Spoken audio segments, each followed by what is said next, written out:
Welcome back to Hunters Point and Long Island City Through the Ages, our 5-part historical journey through maps, paintings, and photographs. This is chapter 5 of the series. If you haven't seen chapters 1 through 4 yet, check them out on our YouTube channel, Hunters Point Parks Conservancy, and catch yourself up before coming back to chapter 5. With Casey with the Hunters Point Parks Conservancy, we're taking you on this journey with the help of our guide, Andrew Kapochunas, local resident, member of the New York Map Society, and amateur historian who's been leading our journey through this point. And today, again, chapter 5, the conclusion, 21st century and the future of Hunters Point Parks. So we're going to learn a little bit about the current times and what's in the works for our neighborhood today. So Andrew, take it away. Thank you very much and welcome everyone. Hope you've been enjoying the previous chapters and hope you enjoy this one as well.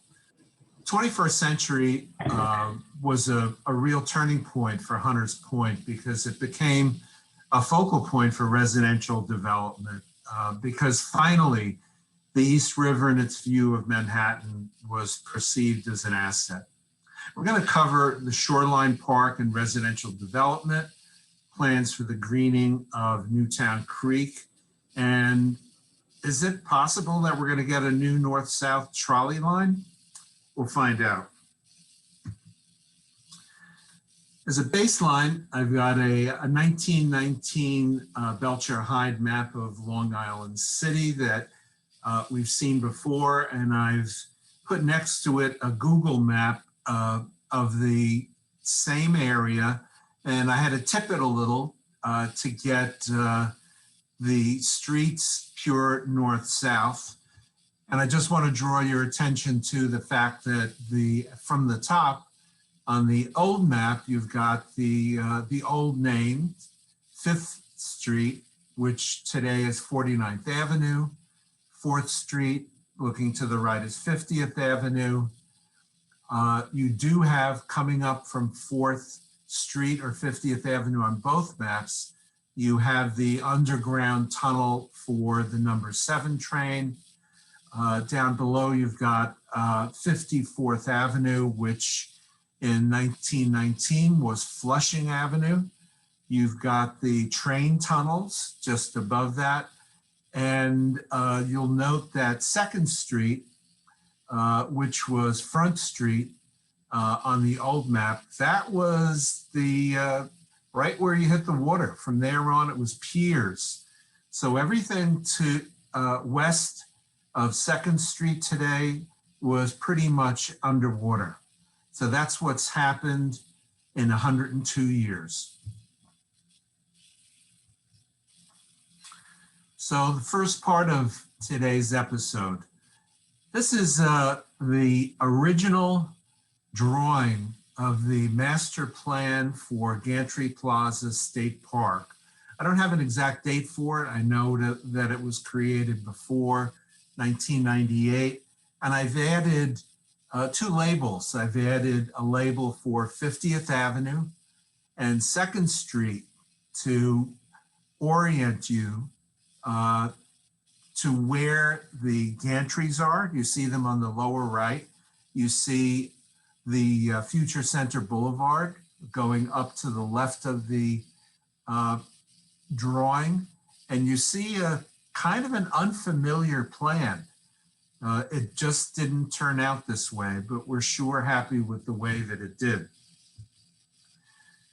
I ended the last episode with the picture on the upper left, the pre-demolition Pepsi-Cola bottling plant with its sign.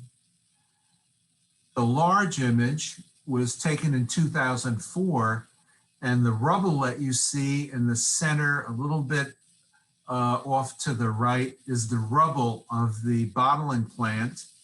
You see the temporary location of the Pepsi-Cola sign on the left, and you see in the foreground what Gantry Plaza State Park looked like in 2004.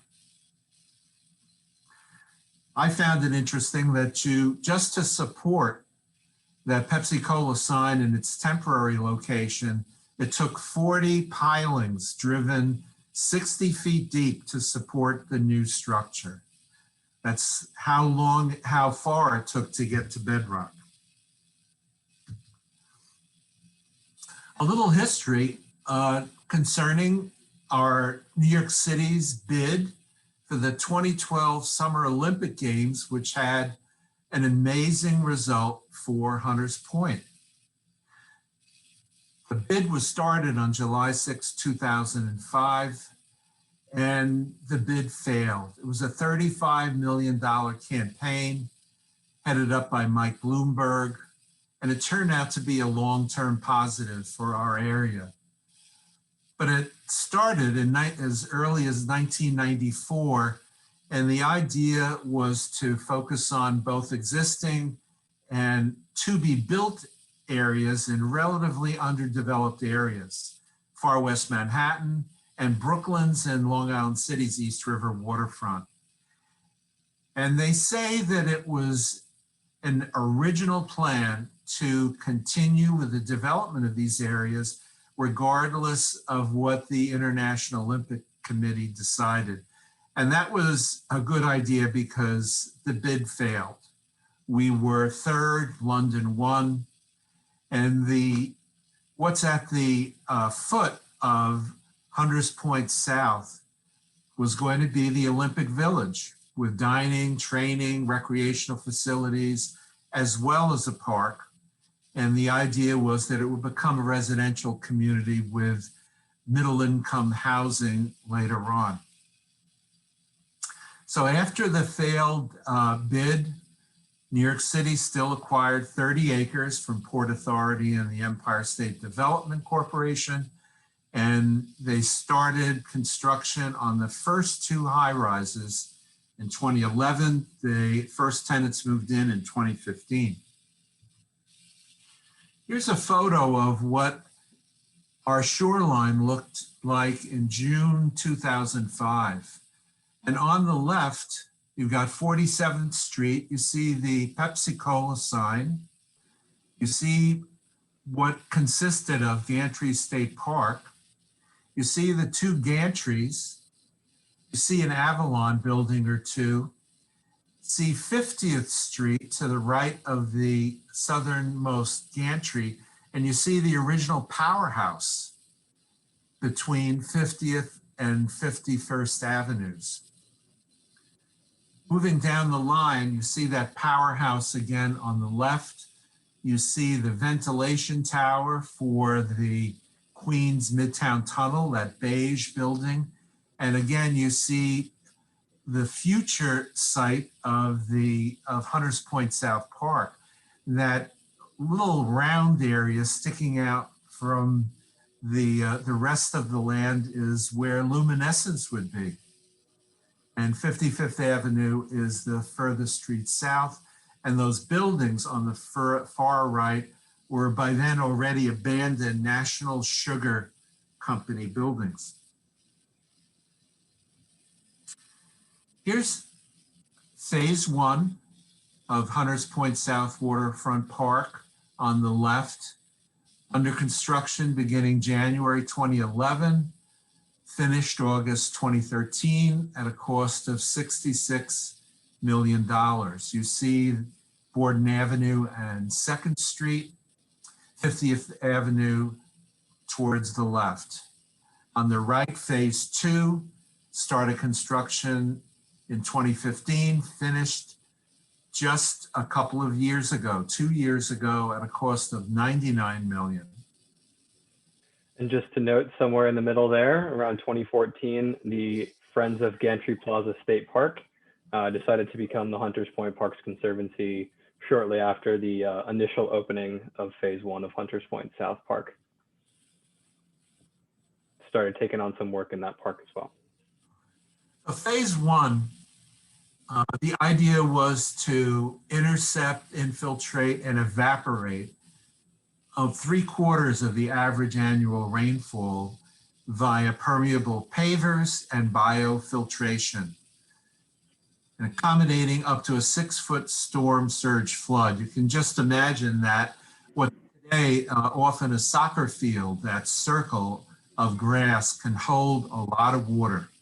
And it was expected to contribute to almost a 50% increase in assessed property within a couple of blocks.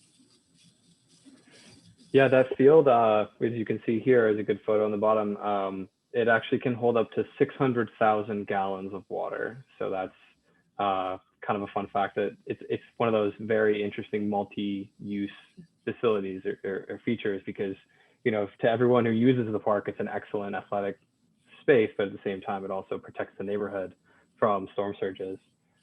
So it's a very unique feature that we're very happy to have in the park. So sorry we lost those trees Yeah. from 2010, but we certainly got a wonderful park in its place.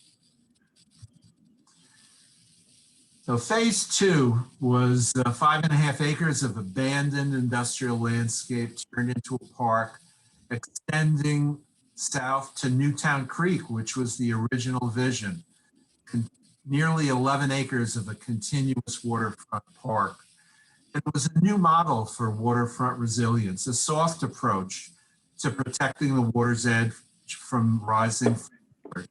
A meandering causeway, somewhat elevated above the river, gives you a walk along the edge and protects almost 1.5 acres of newly established wetlands. It also leverages the site's dramatic topography with a shaded grassy promontory. That promontory was there from the very beginning. You saw it in 17th century maps of Long Island City and Hunters Point. And there's that dramatic cantilevered overlook that gives such a panoramic and wonderful view of the Manhattan skyline. So the site's former marshland identity has been reestablished. And that former marshland identity is not just 100 years ago, it's 200 and more years ago that's been reestablished. And it brought the city to the park and the park to the waterfront. So here's phase 2 in progress. Wow. Yeah. There's those marshlands a little bit on the right. You can see them developing. And this area here is the one you pointed out earlier where luminescence is now. That's the art piece. It's sort of colloquially known in the neighborhood as Moon Park as well, or the Peninsula. And I took a tour once with the designers of the park, and they referred to it, which I thought was fun, as New York's newest island, because technically, even though it feels like it's connected to the shore, you do have to go over top of the tidal marshland to get there. So in theory, it could be considered an island. I'm sure it was originally. And in case anyone that has missed it, there's the Hunters Point South Ferry Landing on the right towards the upper center of the photograph.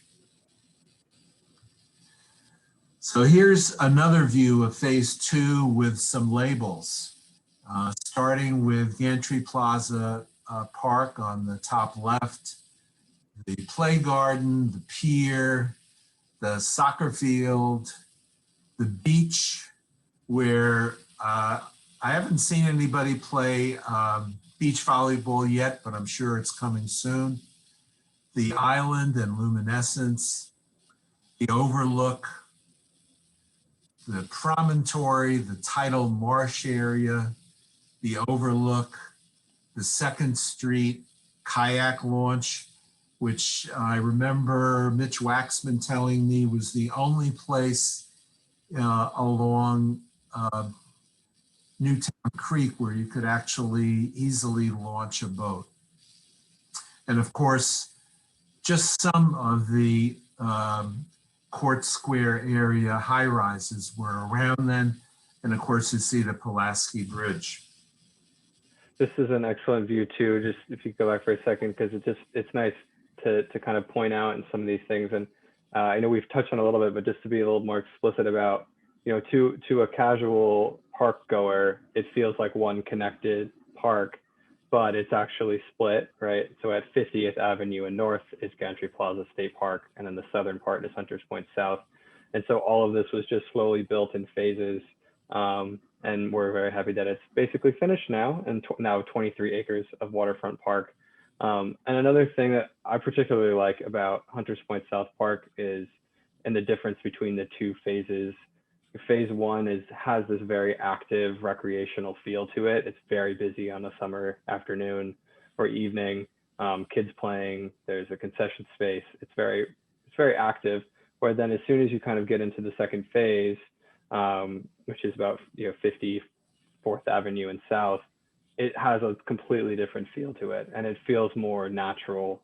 And you have a little bit of almost an escape from the city in some ways, even though you're still right there. So it has this intentional dichotomy of spaces, which is really fun as a park walk, someone walking through the park.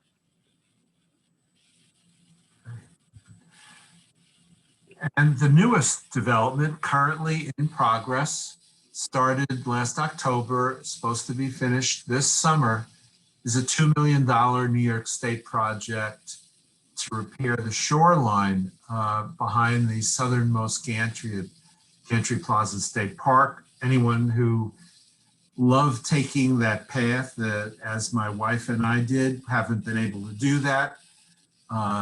There's a plastic fence there now, but they're repairing damage caused by Superstorm Sandy in 2012, but also 20 years of East River erosion. And I'm looking forward to what it's going to look like. And the last part that I'll be showing here is the Hunters Point South development in progress. And again, this is right near the site of the former New York Sugar Company. There's a diagram map showing where the park is, where the future school is, the kayak landing, and it includes a mix of housing types. And I think it's important that I point out that it includes not just market rate rentals, but affordable rentals and also dedicated senior units. It's going to have a fitness center, lounges, co-working spaces, and there's going to be a rooftop urban farm publicly accessible. And there's going to be retail on the ground floors. There will also be a community arts space and a community boathouse as part of one of these buildings as well, that I believe is slated to open up maybe late summer or early fall of 2022. So we'll see. It's definitely changing the area even more. And the second part of today's presentation is the proposed greening of Newtown Creek. We ended up the last episode with how horrible the Newtown Creek had become. In 2018, a combination of Riverkeeper and the Newtown Creek Alliance published a vision document. And here's a stitched together map that I put together showing what I'm going to be talking about today. I'm not going to be talking about, unfortunately, there was a plan to create an open park and river access at the what would have been the former end of Vernon Avenue at Newtown Creek, now blocked by railway tracks. It seems just within the past couple of weeks that the city is probably going to put up a simple concrete abutment rather than spend money on a nice little park. But we have over here the Dutch Kills tributary of Newtown Creek, and that's what I'm going to focus on vision. But in 2010, it was a really big deal that, and remember how far back that oil spill goes back. It goes back decades. In 2010, finally, the EPA said Newtown Creek is a Superfund site. Still and all, they're not going to start cleaning up for real until 2027. The completion of what you're going to see in the next couple of slides is not projected to be until 2035. The EPA is still having community meetings, looking for feedback. Most recently, they decided that the people and the businesses around Newtown Creek can live with more sewage and bad metallic sediment in Newtown Creek than the Gowanus Canal people. They actually were proposing to clean up more of that than Newtown Creek. So in this vision plan for Dutch Kills, I'm not going to read all of this, but it's important to point out that the plan says that this is not only the westernmost tributary of Newtown Creek, but arguably the most stagnant.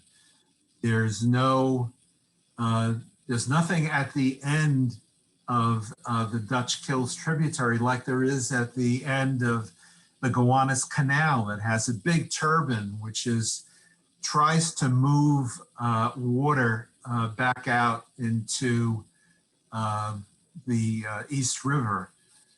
And the Dutch Kills tributary is right near thousands of students at half a dozen schools, residential towns, commercial industrial corridors. The Kills tributary has been forbidden. It's been a no man's land for anyone in the area. And one reason is every year millions of gallons of sewer pollution goes into Dutch Kills. There are abandoned barges at the end of the Kills. There's contamination throughout the sediments. The collection of sediments and the low bridges have made the waterway inaccessible by even the smallest boats, crumbling bulkheads. Well, community members think that there could be this tributary could have green park space, green roof buildings, a scenic walking loop around the park, and designs that support the restoration of salt marshes. In short, a water body connecting one of the fastest growing communities in New York City to a restored wetland park. So here's one view of all of the things that they're envisioning, from removal of barges, doing a ranch on rails, and you'll see what that is in a second, reusing of that Borden Avenue little bridge house, wetland restoration, changing and rebuilding the bridges, doing a park at the top of the tributary at 29th Street. Here's what it's going to look, we hope. And it starts, look to the left, this is looking south, right? So you're seeing the wetlands reintroduction at 29th Street, having an actual park, and you see what they mean by a loop. This is the ranch on rails. There's a raised and elevated track that, similar to the High Line, they're planning to restore a new pedestrian bridge, rebuilding the Borden Avenue Bridge, a new Hunters Point Avenue Bridge, a nice little walk over here, green roofs, a green parking garage for LaGuardia.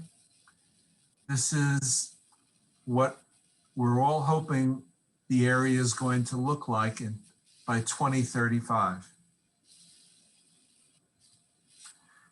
And lastly, I'm sure everyone's heard rumors about a new north-south trolley line. Here's the full extent of that line on the right. And most important to those of us living in Hunters Point South, there's going to be a station right up here, just above Annabelle Basin. And there's one right next to the number 7 stop at 50th Avenue and Vernon Boulevard. It was going to cost $2.7 billion. And that was an increase because you'll notice the original plan had it crossing into Brooklyn on the Pulaski Bridge. The cost was increased to allow for a new bridge over Newtown Creek, mimicking the one that was around for 100 years, extending with a trolley line over Vernon Avenue, now Vernon Boulevard. It was going to be connecting to all these subway lines, bus routes. It seemed like a dream come true. It was going to run 7 days a week. Trolleys were going to arrive every 5 minutes. The fare was going to be the same as the subway and bus. There were going to be free transfers from all the bus and subway lines. And most of the route was going to be the trolley was going to be in a transit only lane. So two things happened. Number one, I think it had something to do with the fact that the Amazon rebuild of the Annabelle Basin area was rejected by community groups. You notice the stop up at the top of that map was right there. And the second thing was the pandemic and the budget crisis. So all of a sudden, Mayor de Blasio thinks that maybe we don't have 2.7 billion to spare for the trolley line. And the odds are, according to news reports, that the entire plan is going to be canceled by New York City's next mayor. Hasn't happened yet, but that's what the plan is, unfortunately. So thank you for joining us for Hunters Point, Long Island City Through the Ages. At the bottom line on this slide, you've got the website where I hope you'll all subscribe to hunterspointparks.org and its emails and promotions. Thank you, Andrew. I've just certainly learned a lot in this 5-part series. I hope our viewers have learned a lot as well.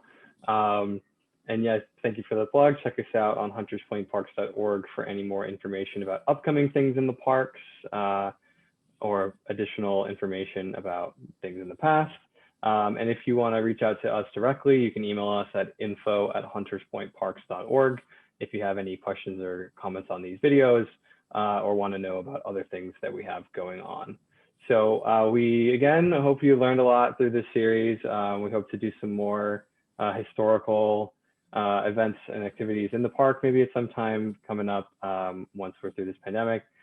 But we hope that you've been able to tune in and learn a lot about your neighborhood with us today.